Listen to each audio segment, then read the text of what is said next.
danadinhos, como que vocês estão? Estão tranquilinhos? Hoje no nosso canal de entrevista aqui, ó, teremos um ilustre médico, Dr. Daniel Blanco. E aí, Daniel, tranquilinho? Tudo ótimo. Fala para os nossos jovens aí. Olá, para os jovens que estão começando, muito prazer. Meu nome é Daniel Branco, eu sou médico aqui em Sorocaba. E para vocês que estão começando, eu percebo que o teu público é um público que está começando, dando os passos na vida profissional. Medicina é uma carreira de muita procura, por ser uma ilustre profissão. Nós fazemos 6 anos de faculdade. Eu fiz mais 1 ano de exército, servi como médico oficial na fronteira do Brasil com a Bolívia, como uma companhia de fuzileiros destacado, ficava bem na fronteira, numa cidade chamada Epitaciolândia. Depois eu fiz 2 anos de cirurgia geral, depois eu fiz 3 anos de cirurgia plástica, depois eu fiz 1 ano de pós-graduação em cirurgia plástica. Então, entre a entrada na faculdade e a saída para o mercado de trabalho, no caso, foram 13 anos de dedicação. Então, acho que para quem está querendo buscar essa profissão, o exercício de paciência e tempo tem que ser muito bem trabalhado. Muita experiência, Daniel. É legal, é legal. Eu acho que a medicina ela é uma profissão que é um sacerdócio, como muita gente fala, não é? O médico, ele não pode, quem for escolher medicina, não pode escolher medicina porque acha que gosta, porque acha que é bonito, porque o pai acha que ser médico é bonito, porque se você não tem um amor à flor da pele para ser médico, você chega uma hora que você não aguenta.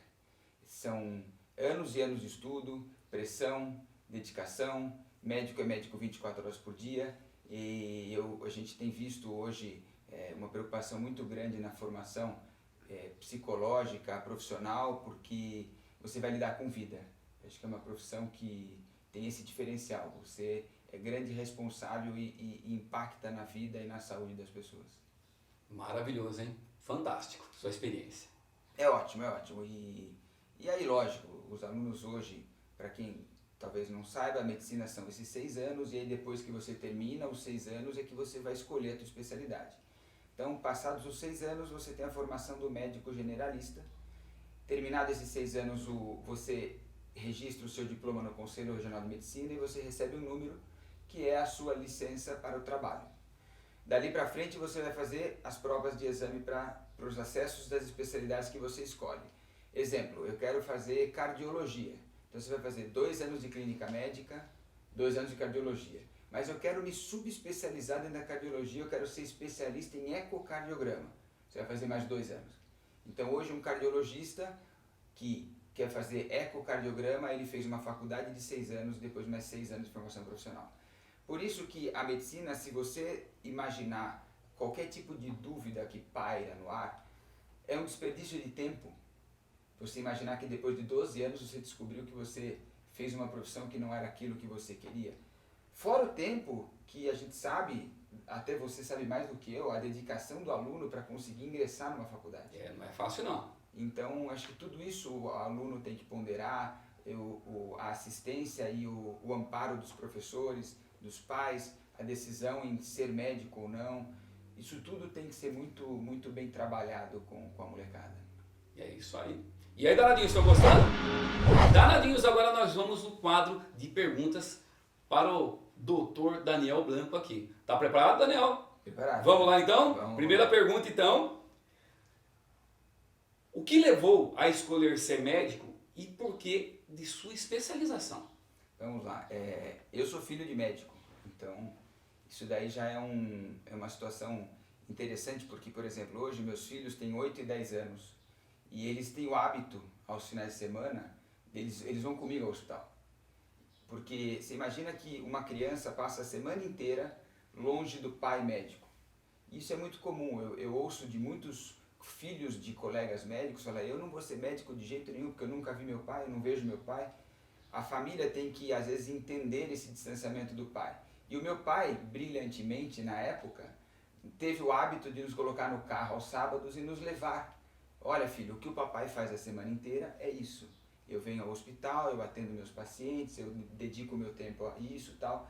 Não estou jamais deixando de estar com vocês porque eu não estou fazendo nada, eu estou fazendo isso. Então você aprendeu com seu pai. E eu criei o hábito de levar os meus Legal. filhos. Hoje os meus filhos acompanham, as minhas pacientes veem os meus filhos, acham isso, cria esse ambiente familiar interessante. E com relação à especialidade, eu me decidi por cirurgia plástica há muito, muito tempo. E um fato interessante que aconteceu na minha vida, eu tinha 6 para 7 anos e tomei um tombo de bicicleta. Você vê que eu tenho uma cicatriz aqui até hoje. E a primeira vez que eu pisei num hospital e fui atendido por alguém foi por um cirurgião plástico. Foi ali que você já... Ali talvez possa ter plantado uma sementinha que brotou, enfim. Mas eu fui ser médico para ser cirurgião plástico, por incrível que pareça. Se imaginar hoje na minha turma de 80 alunos, ao final do 6º ano, talvez metade da turma tivesse certeza do que ia fazer. E se você pegar o aluno do 1º ano e falar o que você quer fazer de especialização, eu quero ser cardiologista. Se chegar no 6º ano, muitos desses mudam, porque durante a faculdade nós fomos apresentados às especialidades. E nas faculdades a gente percebe uma tendência das faculdades, dependendo do tipo do professor que dá aula. Influencia. Isso influencia muito. Então a gente vê isso até em desempenho de colégio, cursinho, enfim. Quando o professor é muito legal, existe uma tendência do aluno gostar daquilo. Então, na minha turma de faculdade, só tenho eu e mais um cirurgião plástico, e esse outro cirurgião plástico eu tinha feito uma especialidade antes, e tenho 7 psiquiatras. E aí você imagina porque a disciplina talvez tenha sido convidativa. Legal. Vamos para a segunda? Bora! Vamos lá. Quais foram as maiores dificuldades que encontrou na sua trajetória para ser médico? Eu acho que a dificuldade maior hoje em relação à medicina é o perfil psicológico profissional.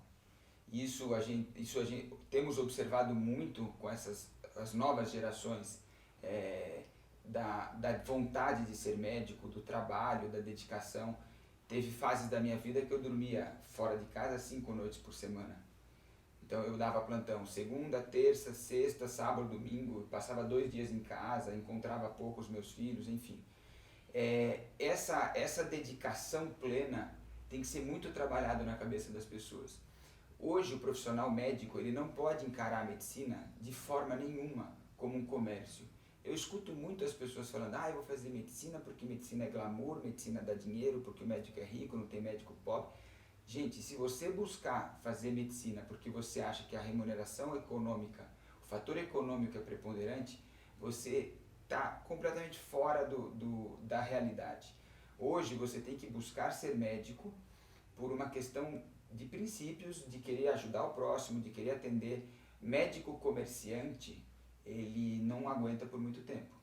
A pressão que você tem entre vida e morte e tudo mais, inclusive eu acho que a gente entraríamos em outros muitos assuntos, mas é importante a espiritualidade, a dedicação a Deus dos profissionais médicos, porque isso a gente divide uma responsabilidade muito grande. A nossa responsabilidade em relação ao atendimento, em relação ao cuidado, você imagina na minha especialidade, vou dar um exemplo da minha especialidade, imagina que eu vou operar uma paciente, ela está ótima, a única queixa dela é uma queixa estética, eu vou colocar ela no hospital, ela vai ser submetida a uma anestesia, ela vai receber uma cicatriz, ela vai correr risco, que se ela não tivesse feito aquele procedimento, talvez nada na vida dela tivesse acontecido. Então se a gente não respeitar isso como um trabalho profissional e médico, e não tentar comercializar a coisa, nós teremos resultados e frutos colhidos com muito mais positividade, sem dúvida nenhuma. Legal, bacana. Vamos para a terceira? Bora. Vamos lá então, hein? Quais serão os maiores desafios para um estudante de medicina? Eu acho que hoje o principal desafio do estudante de medicina é, primeiro, que é uma conversa que a gente ouve muito, hoje as pessoas estão tendo uma vida muito facilitada. E essa facilitação que as pessoas estão tendo na vida está fazendo elas criarem dificuldades para enfrentar pequenos desafios. Então acho que hoje o principal ponto que eu falaria para os jovens ou para o pessoal que está querendo começar é encarar os seus problemas, encarar as suas dificuldades e vencê-las sozinho. Criar força, aprender com os erros. Infelizmente a gente, como médico, existe uma diferença muito grande, isso eu falo quase que diuturnamente para pacientes, existe uma diferença muito grande entre um erro médico e uma complicação. Exemplo, o que é um erro médico? Você vai entrar para operar o joelho direito e eu vou lá e opero o seu joelho esquerdo. Você vai operar o nariz e aí você vai lá e opera o peito. Isso é um erro. Tudo diferente disso que a gente fala em estatística faz parte do arsenal de literatura do que pode acontecer ou não. Então hoje, as pessoas, primeiro, elas têm que ter responsabilidade no que estão fazendo. Segundo, transparência e honestidade. Ter uma conversa franca. E acima de tudo, se você quer ser médico, você tem que gostar de gente. Não adianta uma pessoa ser médica e não gostar de gente. Encostar em alguém, proximidade, toque. Se você não gosta de pessoa, não vai ser médico. Não adianta, porque a medicina, ela é uma especialidade, ela é uma profissão que tem que ter no mínimo compaixão e humanismo. Senão, não adianta você fazer. Então, quem estiver começando a profissão, amar o próximo, isso não é nem uma frase minha, né? Ame o próximo como a si mesmo. Então, não tem jeito, tem que gostar de gente, senão não adianta ser médico. Muito bom. Vamos para a próxima? Vamos lá então. Qual foi sua maior inspiração profissional? Meu pai. Seu pai? É interessante como a gente só valoriza o pai o dia que vira pai, né? Enquanto você não é pai, você está só na posição de filho. Então, assim, a dedicação do meu pai, eu me lembro meu pai era neurocirurgião.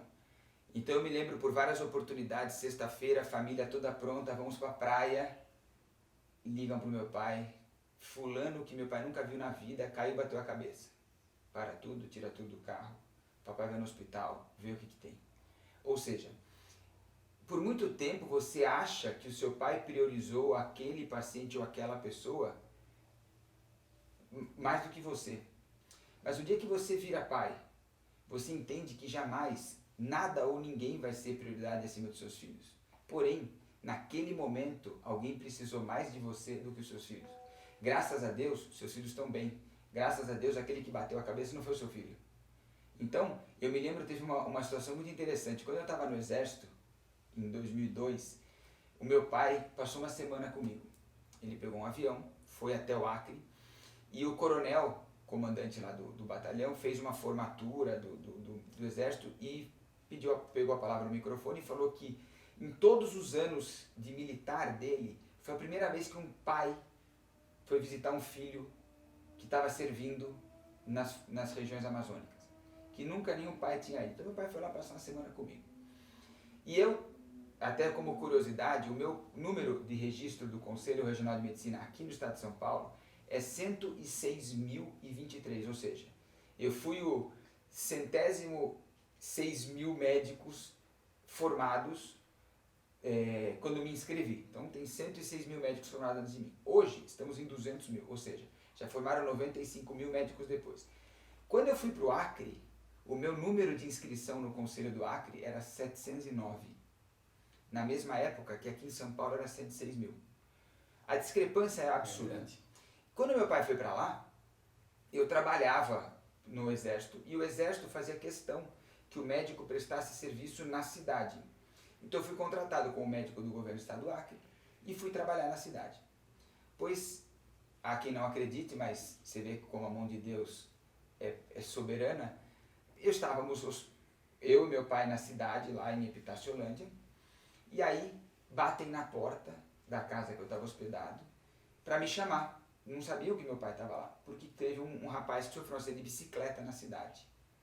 Pois o menino sofreu um acidente de bicicleta, bateu a cabeça, e naquela semana meu pai estava lá. Então, você fala assim, pô, ele está de férias visitando o filho. Ele não hesitou.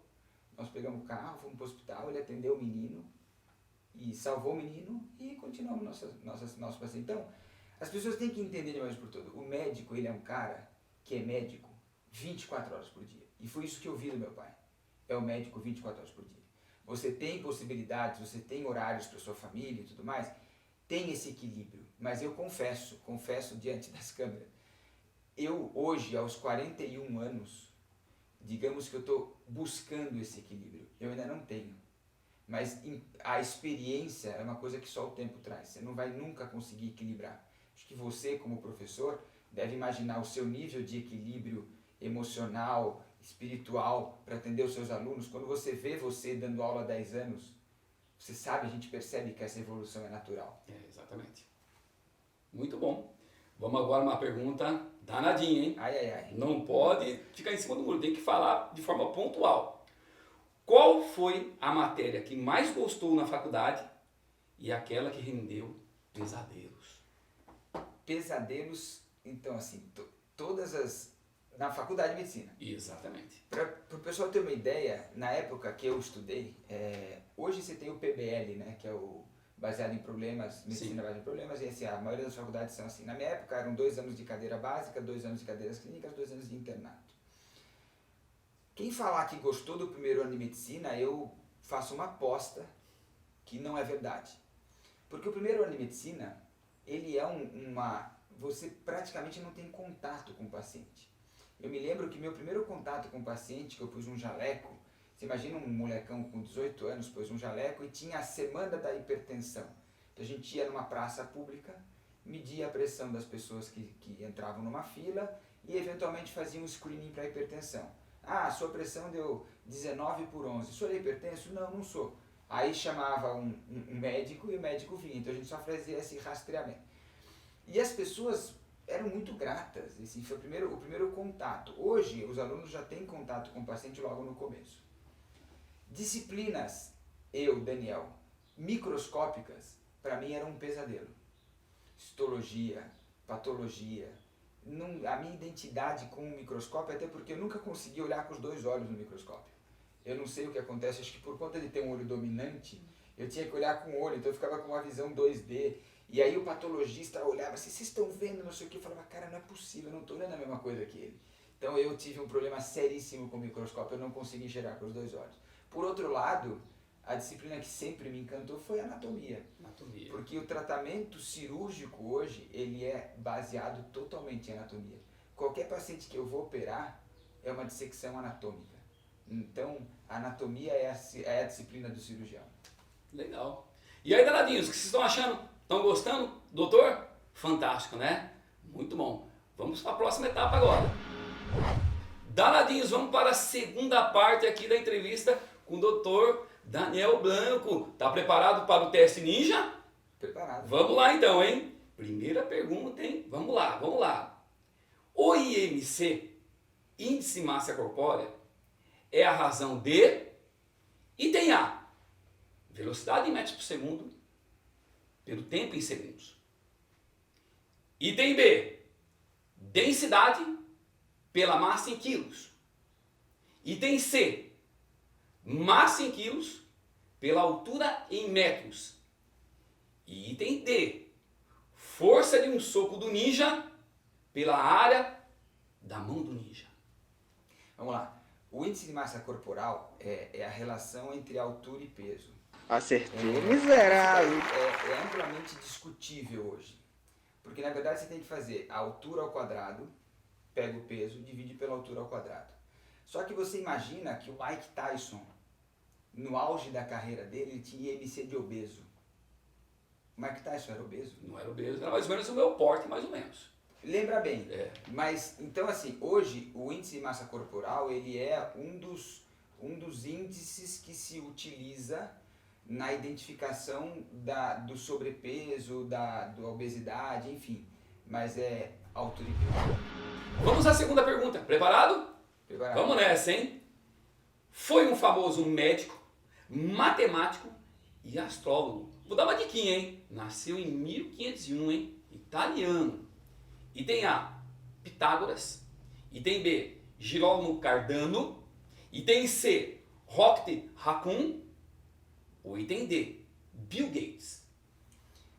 O mais interessante dessa pergunta é você imaginar que você tinha um médico, matemático, filósofo, e ainda escreveu mais de 200 trabalhos ainda. Na época que aqui só tinha índio, porque você está falando em 1501. Exatamente. Então você vê que o velho continente é o berço da cultura. Exatamente. A alternativa B. Acertou, Mas, miserável. assim, vou confessar, tive uma ajuda do Ninja, mas eu acho que o válido dessa pergunta é como a gente tem que valorizar a cultura antiga. Porque dessa época, se você imaginar o que o cara já entendia e já fazia, com o recurso que ele tinha, genial. Muito bom. Vamos para a pergunta 3. Essa aqui é danadinha, hein? Ai, ai, ai. Um famoso médico e matemático que criou um método de divisão de polinômios, tá? Criou um método de divisão de polinômios, né? Um método de divisão por chaves, né? E esse não, colocou um método rápido, prático. Vamos lá. Presta atenção, foca bem aí, hein? Item A, Dr. Dolittle. B, Brior Rufino. C, Dr. Drauzio Varela. E D, Doutor Estranho. Por exclusão, B. Acertou, Mas miserável. também muito interessante. Você vê como a medicina e a matemática, em algum momento, andou junto. Andando juntas. Se você tem um desenho do Leonardo da Vinci, que é aquela mulher com o braço aberto e com o braço fechado, que ele faz as razões e as proporções. Exatamente. A medicina são as razões e as proporções. Nós somos assim. O nosso rosto é dividido em terços, em 5 partes, e você encaixa dentro disso para a harmonização do rosto. Então, quando você olha num rosto, automaticamente você já divide em 3 terços, 5 quintos, e aí você encaixa isso dentro da pessoa. Então, a matemática e a cirurgia plástica, enfim. Exatamente. Andam Está juntos. usando a matemática. Matemática. Matemática Isso. é tudo, né? Muito bom. Saiu bacana nas perguntinhas aí. Boa, tava nervoso. Vamos para a próxima? Doutor Daniel, gostaria que você deixasse agora um recado para os jovens, porque para eles aí ó, é muito importante o seu recado. Vamos lá? Vamos lá. Primeiro, não desistam dos seus sonhos. Sonhar, querer, isso faz parte da juventude. O apoio dos pais, o apoio dos amigos, o apoio das pessoas, sem dúvida nenhuma, é extremamente fundamental. Ser médico não é simplesmente fazer uma faculdade de medicina. É viver a medicina todos os dias, é você ter compaixão, é você ser honesto, é você buscar todos os dias deitar a cabeça no seu travesseiro com a sensação de missão e dever cumprido. Não é todo dia que você vai ter sucesso, não é todo dia que as coisas vão acontecer da forma que você gostaria, por não se tratar de uma ciência exata. Hoje está começando a ter, em algumas faculdades, inclusive a minha faculdade foi a pioneira, uma disciplina chamada Medicina e Espiritualidade. Eu acho que o médico tem que ser mais conduzido para esse lado, porque esse lado gera compaixão, gera respeito. Então, o que eu peço e o que eu dou de mensagem para o jovem, sejam médicos, mas vivam medicina, vivam médicos. Não adianta simplesmente você achar que você vai ser médico das 8 às 7. Você vai ser médico 24 horas por dia, todos os dias. E nada dá mais satisfação na vida do que você realmente ter a sensação de que tudo aquilo que você fez serviu para ajudar alguém. Então, essa retribuição do carinho, do reconhecimento, isso daí um dia você escolhe, mas busquem sejam mais honestos possíveis e sejam o mais humanos possíveis. Bela mensagem. Gostei muito, querido. Ninja, muito obrigado. Danadinhos, vamos agora ao desafio ninja. Será que o doutor Daniel Blanco vai conseguir? Vai ser um autêntico ninja? A caráter já está, né? Vamos? Vamos. Vamos lá. Cumprimento.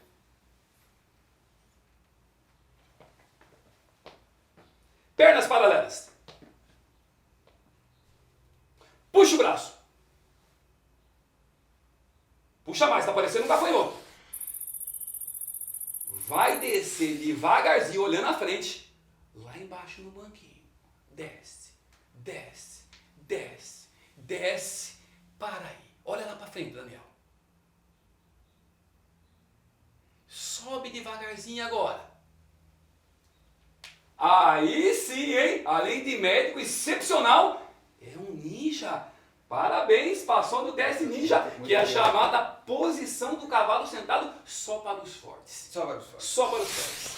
E aí, Danadinho, gostaram do doutor Daniel? E aí, Daniel, fala alguma coisinha pra esses danadinhos aí para dar o fechamento? Olha, muito obrigado pelo convite e acho que a oportunidade que vocês têm de ter um professor bacana que nem esse, que vocês transformem todo o empenho e a dedicação do seu professor em bons resultados.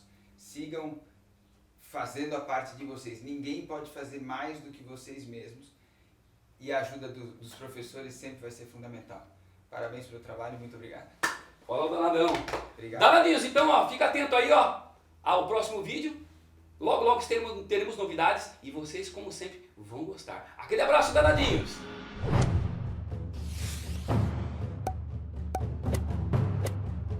Escolhi a dedo porque eu... Siga aí. Pronto, doutor? Pronto. Vamos nessa, hein? Tá o negócio aqui.